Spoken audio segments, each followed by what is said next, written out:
I'm here. I have Pablo de la Hoya with me, one of the Happs community managers, and I'm going to bring him on to talk to us about Happs. And I'm trying to figure out how to do it on the computer. Pablo, are you there? Yep, I'm here. Thanks for having me. Thank you. I don't see you. How do I see you do this? Yeah, so let's make sure you get back into the studio. There we go. Mm-hmm. Oopsies. We got double audio. There we go. Yeah, so now we see you twice. Okay. What we're trying to do is I'm going to turn this around, and you can see my my desk as we're talking, because I'll be drawing in a few minutes, and I really wanted to learn how to do this as well to work on my have it on my my laptop and my phone. So anyway, there we go. So hi, Pablo. Pablo and I have been working together for a couple of months now. Yeah. I joined Happs, gosh, March or April. You guys invited me to be a part of Happs, and yeah, about that time. So you've been on the platform since way before we had a lot of these fun, cool new features that we have now. Yeah. Tell people what describe Happs to those that are here that don't know. Yeah, so Happs started off as a broadcasting network that developed tools for the mobile phone and Mac OS to broadcast out to Periscope various news items from all over the world. And we did that for about 2 years. I joined the Happs team in around October of 2019 when we were still doing produced broadcast to Periscope. And then in 2020, we transitioned over to being a platform. So we kind of stopped down on production. And then in March, we officially kind of launched the app publicly and have been developing it ever since to make it what it is now, with a lot more still to come to improve what the platform is. Yeah. It's so interesting to be involved with a startup. I've never done this before, so it's fascinating to watch you guys try things and then try something else and then ask my opinion and ask other broadcasters' opinions, and it's just really, you guys are all really friendly, and it's all very, very interesting. Yeah, I remember the early days. You were a little worried about how friendly we were. I know. And Peter Bittner said to me, he said, "Well, we can ghost you if you like." And I said, "Well, that probably would be good because I'm used to that." Yeah, no, that's not who we are at all. And we like helping our broadcasters, obviously, and also since we are in the early stages of the platform and the app, we want to make sure that we take in as much feedback as possible to make it work for you, as opposed to make it work for us. Great. Yeah. I'm seeing who's here. Somebody from Kent. Where's Kent? Hi, Ryan. Hi, Peter. Peter's here. Yep. Liza was suspicious. Yeah, I was. I wasn't. I just, you guys came to me and wanted to work with me. I'm like, okay, what is this? And are you for real? They're being very friendly, wanting to do Zoom talks with me about the platform, about my work. It was great. It was great. Let's see who else is here. Good day, guys. Somebody from, Mom, where are you from, Mel? I think Mel's from Australia. Yeah. Oh, good day. Yeah, of course. Good day. Brett Walker, also a Happs team member. Brett is, what is your position, Brett? Brett is one of our lead mobile developers alongside Adam. Okay, and Peter is one of the is the community manager, right? Along with you, Peter? I mean, Pablo? Yep. He's a head of community. And what do you mean by community? So what do you guys do when you work with the community? What that means? Doing exactly what we're doing right now, having conversations with you. As you know, Peter and I have been kind of on the front lines with a lot of our journalists, with a variety of different things, right? From helping you get used to the platform to talking about story ideas, going over what might do well, what might not do well, time of day to broadcast, and all of those types of things to ensure the success of our broadcasters as much as possible. What kind of broadcasters do you have on Happs? What's the variety of content? Yeah, well, it's dramatically diversified over the past week and a half. We as you know, it was very journalism and activism based for quite some time now, and now we have art on the broadcast that isn't political cartoons. And there's also musicians joining the platform. There's people teaching you how to fish. There's people teaching you all kinds of things. Photographers in Hawaii. We just saw someone that was live in front of an active volcano, it seemed, in Hawaii and on the Big Island. So that was really cool to watch. Louise Poppy, Wow. who's a travel guide in New Zealand, has been going live and making us all feel very envious because they're completely open from the pandemic and don't have anything to worry about. Not fair. But yeah, it's a variety of content now. Mm-hmm. Somebody says, for some reason, I cannot connect my YouTube account. Well, that's something to ask Peter and Pablo. Yeah, yeah. Yeah. I remember the early days, Liza, when we had problems with YouTube. Remember that? Yeah. No, it's great. I was doing some live drawing on my own, and I've been doing it out in the world before the pandemic with my iPad, live drawing and connecting with social media immediately. And then during the pandemic, I just started drawing with my phone over my hand and broadcasting and talking to people about the pandemic, about the protests, about the Black Lives Matter movement, and it became sort of something that people enjoyed and like to follow. And drawing, I've discovered, is something people like to watch. It calms them, they said. So and then you guys came along. You said we'd like to do that, what you're doing with us, and so yeah, it's great. I really appreciate. It was perfect timing, I think, as societally, the United States was really going through a lot between the pandemic, the Black Lives Matter movement really increasing, MAGA marches also happening, Trump rallies happening a lot. There's so many things to talk about, and that's not even going into all the stories that you've done about government policies and reactions to certain things. Ruth Gator Binsberg passing away. There's been such a wild year. Yeah. Remember, I drew the wildfires. I was not there, of course, but I drew Yeah. about them. You drew about the wildfires in California, and then we had someone like Brandy Fire Photo Girl live broadcast the fires. So it's really been an interesting year. And if anyone wants a recap of 2020, just watch Liza's live drawing from the beginning of when she started Happs. It's true, because when I started doing the live drawing in my studio, it was not really a political cartoon necessarily. I would just draw what I was thinking. In the early days of the pandemic, we were all so worried about everything. We were worried about the healthcare workers and the people that delivered our food, the cashiers. We were talking about that. We were talking about, so it was a matter of just drawing people. And then the Black Lives Matter, I was drawing about George Floyd and Ahmaud Arbery and all what that meant. It wasn't necessarily just a constructed cartoon. It was a dialogue, because I think cartoons really, in the end, they're just a way to communicate, a way to talk about issues. So this is a great way to do it, I think. Correct. So what else? I think that's. Do you have any questions for me before? I know there's a lot of people commenting questions about Happs, and maybe we'll answer that in the Q&A that's coming up in about 20 minutes for you all. Peter and I will do another Q&A. Yeah. I'd like to watch that. Top commenter Michelle says, I've been live streaming and telling the stories of the portraits I draw. Yeah, so it's sort of the same thing. Great. I'll have to follow you. Do I already follow you, Michelle? I think I do. So it's great, and also you guys have the sponsor feature, which I think is helpful for those of us trying to make a living in journalism. So. All right, shall I start drawing? And I'll go ahead and you have to go. Do you have to go? I'll go ahead and let you get to that. Thanks everyone for joining Liza's broadcast. Obviously, please subscribe. She's an amazing cartoonist and offers a lot of great insights. Thank you. Thanks, Pablo. See you later.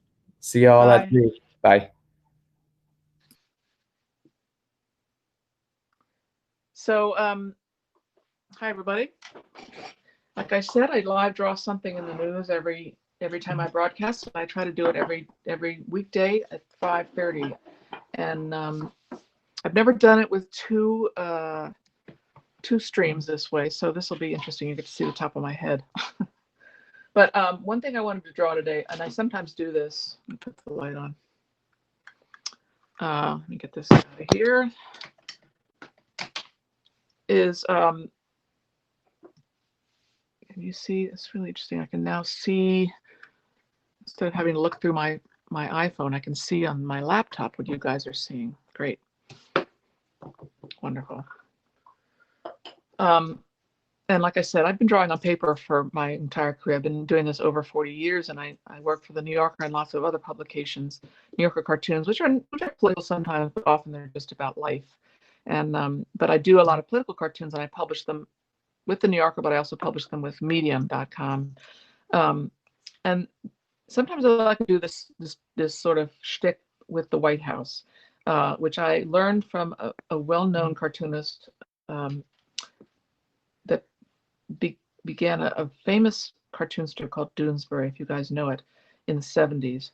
And Gary Trudeau started Doonesbury, and it was a wonderful comic strip about the Vietnam War and Watergate and lots of other things too, eventually. But that's where he really got to his name, was with Vietnam War and Watergate.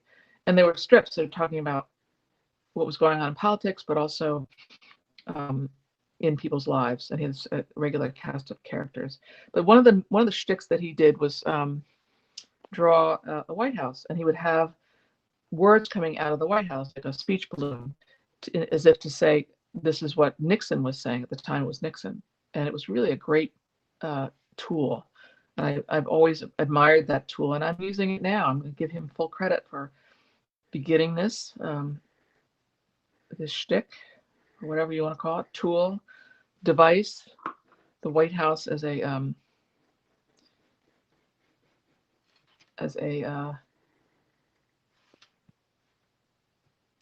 way to show what the inhabitants of the White House are saying without actually drawing them. And I think it's great. I mean, I can draw Trump, and many of you have seen me draw Trump, but I like this. There's something, it makes it a different feel to it than doing a caricature of Trump saying something. Oh, this pen is not working so well. So I pretty much always worked with a dip pen like this, a crow quill. Lots of different tools out there for us to use. I do love my iPad, but I've always used this kind of thing when I do my New Yorker cartoons. It's with old-fashioned pen and ink like this.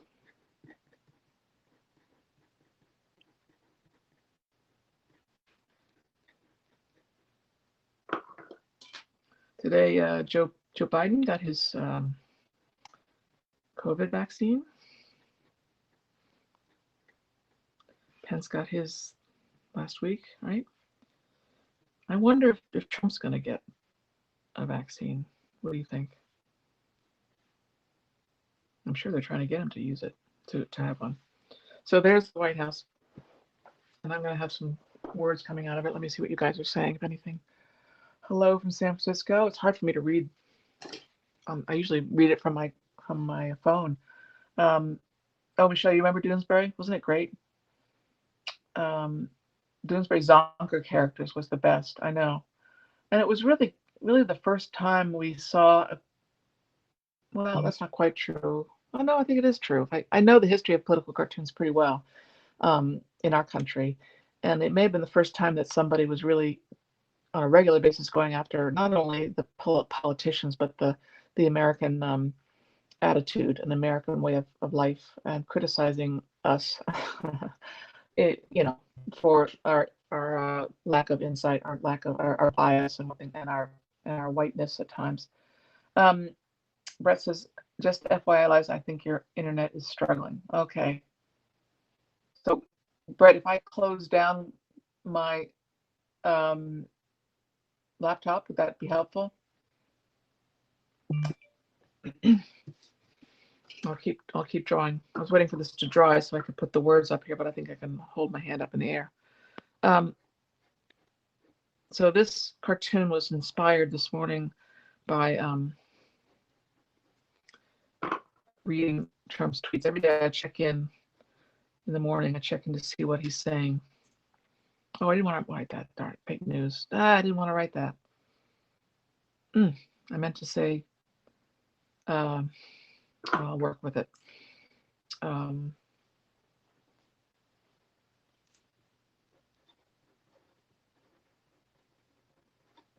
It's the problem with me trying to talk and draw at the same time. I don't always get it right.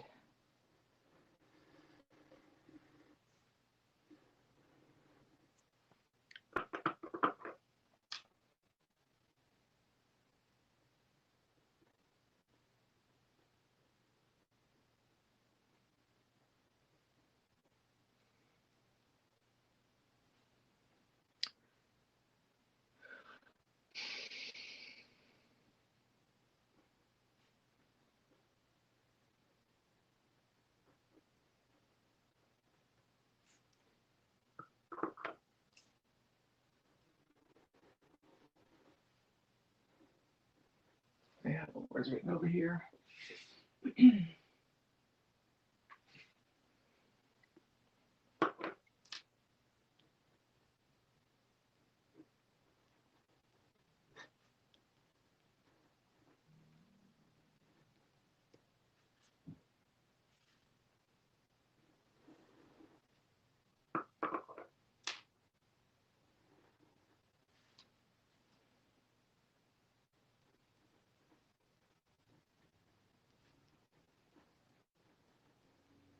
I drew this morning on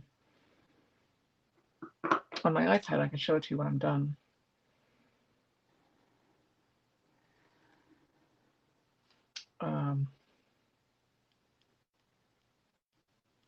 Because the New Yorker magazine has a daily political cartoon, so I submit to that, and sometimes I'm successful, sometimes I'm not. There's a lot of rejection.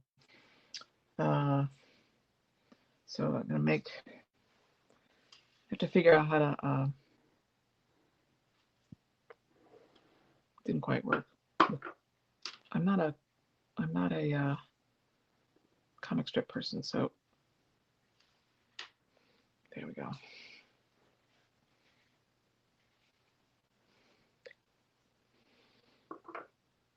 Normally I would connect some of these things so you know who's saying what, but I think I'll leave it. And I use watercolor. This is my palette. I use watercolor and something called Dr. Martin's Dyes. Let me see. Let's see. Brett says if I turn off my laptop, it's your camera and not your connection. So my camera is. So I'm going to turn off my laptop and see if that helps. You guys can see what I'm doing.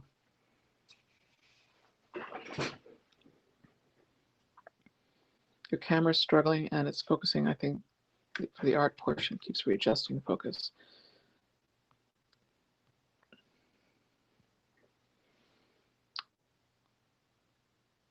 Good. Brett says it's the connection. Is that better?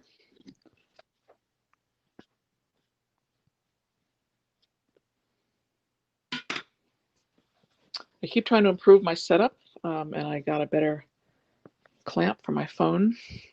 What I'd really like to do is have the laptop and the phone working at the same time. So maybe that's better. We'll just put some color on here.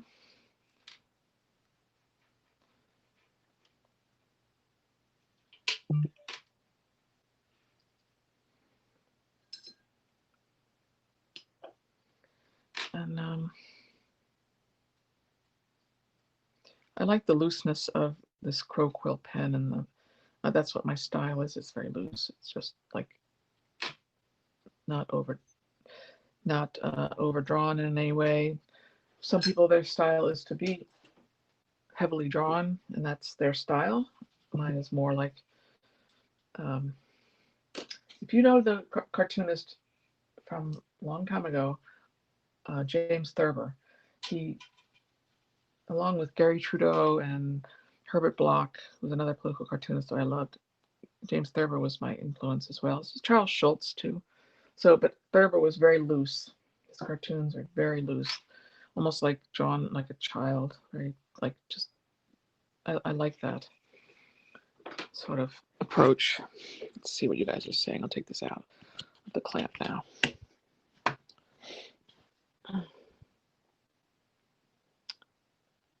Let's see. Anybody else joining us? So I'll show you the one I did this morning on my iPad.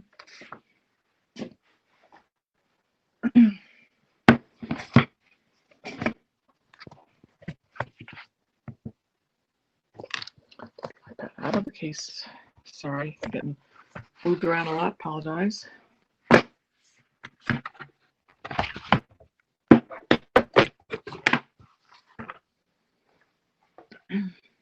I didn't think I was going to show this to you, but I think you might find it interesting. So there it is on the iPad. The audio is really good. That's good to know. Thank you, Michelle. So, so the New Yorker, you submit in the morning before 9 o'clock, submit a couple of ideas for a political cartoon, and they either buy it or they don't. And then you try it again the next day. Let's see who else is here. What software app do I use? This is called Paper, and it's by WeTransfer.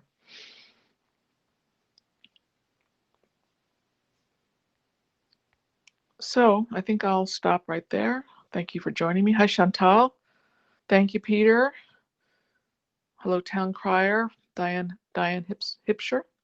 Lady May says, I miss having the bubbles at the bottom of the screen to see your followers. Well, I don't know what you mean by that.